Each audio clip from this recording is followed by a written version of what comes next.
성도 여러분 반갑습니다. 4월 26일 월요일입니다.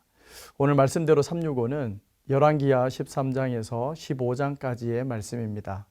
먼저 열왕기하 13장은 북이스라엘 왕 예후의 아들 여호아스의 이야기와 그리고 그의 아들 요아스 이야기입니다. 요아스 왕은 여전히 하나님께 악한 왕이었습니다. 그의 아들 요아스 왕이 뒤이어 이스라엘을 치려하였는데 그때 엘리사는 죽음을 맞이합니다.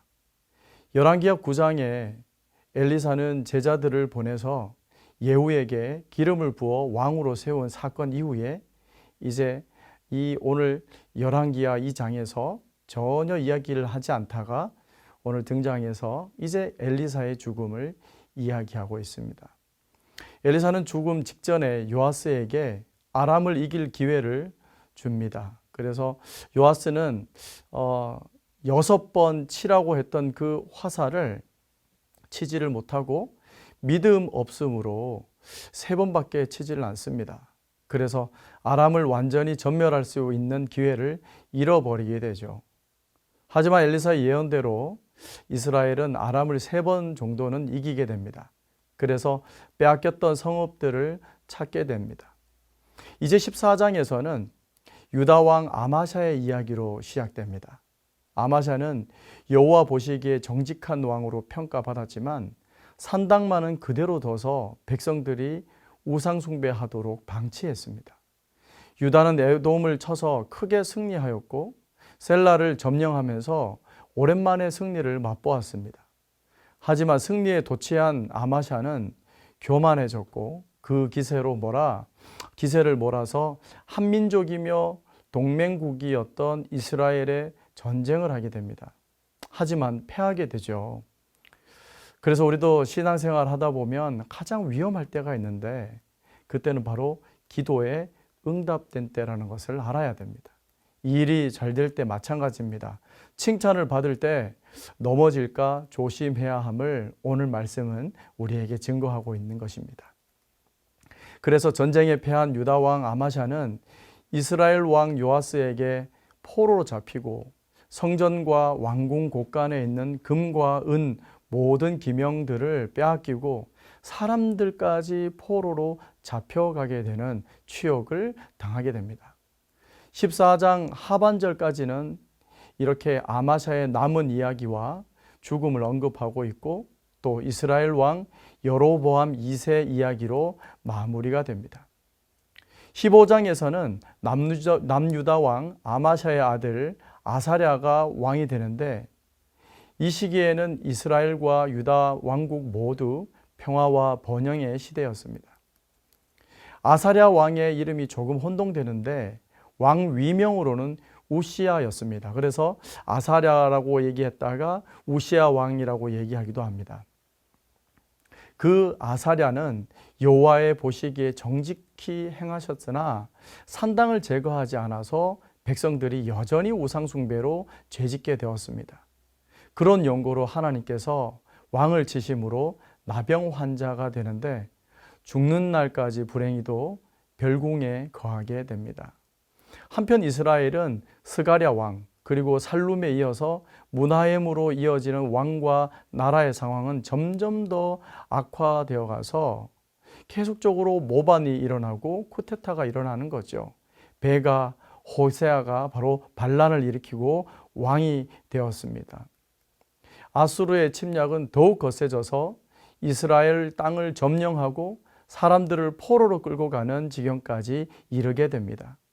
이렇게 이스라엘은 격동의 마지막 시기를 겪고 있지만 남유다는 여호와 보시기에 정직한 왕인 우시야 왕과 요담 왕으로 인해서 이스라엘보다는 덜 불안정했습니다.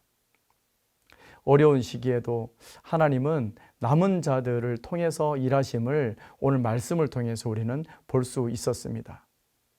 저와 여러분이 이 시대의 남은 자가 되시기를 바랍니다.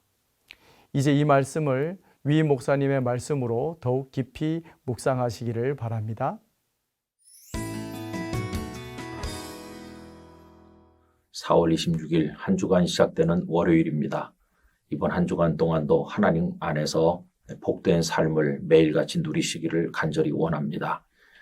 오늘 나누실 말씀은 열왕기하 13장 23절입니다. 여호와께서 아브라함과 이삭과 야곱과 더불어 세우신 언약 때문에 이스라엘에게 은혜를 베풀며 그들을 불쌍히 여기시며 돌보사 멸하기를 즐겨하지 아니하시고 이때까지 자기 앞에서 쫓아내지 아니하셨더라. 아멘. 아합 왕은 북왕국 이스라엘에서 아주 악한 왕임을 그동안 살펴보았습니다. 아합의 가문을 심판하고 이스라엘의 왕이 된 사람은 예후입니다. 그러나 그 예후도 역시 하나님 앞에 의로운 왕은 되지 못하였습니다. 그의 아들 여호아하스 또 그의 아들 요아스 모두가 다 하나님 앞에서 악했죠. 당신은 아람의 잦은 침략에 시달리고 많이 어려웠는데 그래도 하나님께서는 북왕국 이스라엘을 지탱시켜 주신 것을 보게 됩니다. 근데 오늘 말씀은 이런 상황에서도 하나님께서 북왕국 이스라엘을 지탱시켜 주신 이유가 무엇인가 하는 것을 보여주는데 그건 다른 게 아니라 하나님의 언약에 신실하신 하나님의 그 모습 때문이었습니다. 오늘 본문이 이것을 보여줍니다. 여호와께서 아브라함과 이삭과 야곱과 더불어 세우신 언약 때문에 이스라엘에게 은혜를 베풀며 그들을 불쌍히 여기시며 돌보사 멸하기를 즐겨하지 아니하시고 이때까지 자기 앞에서 쫓아내지 아니하셨더라. 여러분, 북왕국 이스라엘이 잦은 침략에 시달리면서 또 우상 숭배와 온갖 죄악에도 불구하고 살아남을 수 있었던 것은 하나님께서 그들을 손에서 놓지 않고 계셨기 때문입니다. 하나님께서 손에서 놓지 않으시는 이유는 참고 인내하신 이유는 그들의 조상들에게 하셨던 언약을 지키시기 위함이었습니다. 여러분, 그러므로 북왕국 이스라엘이 살아남은 것은 그들이 훌륭해서가 아니라 전적으로 하나님의 긍휼하심의 덕분임을 깨닫게 되는 것이죠. 하나님께서 그들을 버리시지 않았기 때문이었습니다. 북왕국 이스라엘에는 단 한 명도 의로운 왕이 없었는데 그럼에도 불구하고 신실하신 하나님께서 그들을 버리시지 않으므로 그들은 존재할 수가 있었던 것입니다. 저는 우리나라 대한민국 역시 그러하다는 생각을 늘 하고 있습니다. 여러분, 대한민국 정말 우상을 많이 숭배하죠. 탐욕스럽죠. 음란하기 짝이 없죠. 그리고 여러 불법과 악행이 자행되고 있는 대한민국입니다. 그런데도 세계 10위권의 경제력을 가졌다고 자부하면서 이만큼 살아갈 수 있게 된 것은 전적으로 하나님의 자비하심, 긍휼히 여기시는 마음 때문입니다. 저는 두렵습니다. 하나님께서 우리를 손에서 놓아버리실까 몹시 염려가 됩니다.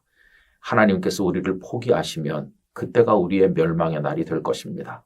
우리들은 지금이라도 겸비하고 하나님 앞에 엎드려야 되고 하나님의 긍휼과 자비하심으로 우리들을 불쌍히 여겨주시기를 기도해야만 할 것입니다. 언제나 우리 자신을 돌아보고 회개하는 마음으로 하나님 앞에 나가야 되겠습니다. 하나님의 자비와 긍휼을 힘입는 것 외에는 살아남을 방법은 없는 것입니다. 우리 모두가 그 은혜의 보좌 앞으로 나가서 하나님께 매달려야 되겠고 한국교회가 그 앞에 서서 하나님 앞에 나가는 역할을, 거룩한 사명을 감당하게 되기를 원합니다. 하나님 부디 우리를 불쌍히 여겨 주시옵소서. 늘 기도에 힘쓰시기를 부탁드립니다. 북왕국 이스라엘의 악함에도 불구하고 그들을 버리지 않으시고 붙드셨던 하나님 아버지시여, 그 하나님의 인자하심과 긍휼히 여기심을 저희들에게 내려주시는 줄로 압니다. 원하옵건대 앞으로도 저희의 부족과 허물을 보지 마시고 자비와 긍휼을 베푸셔서 대한민국과 한국교회를 지켜주시옵소서. 예수님의 이름으로 기도하옵나이다. 아멘.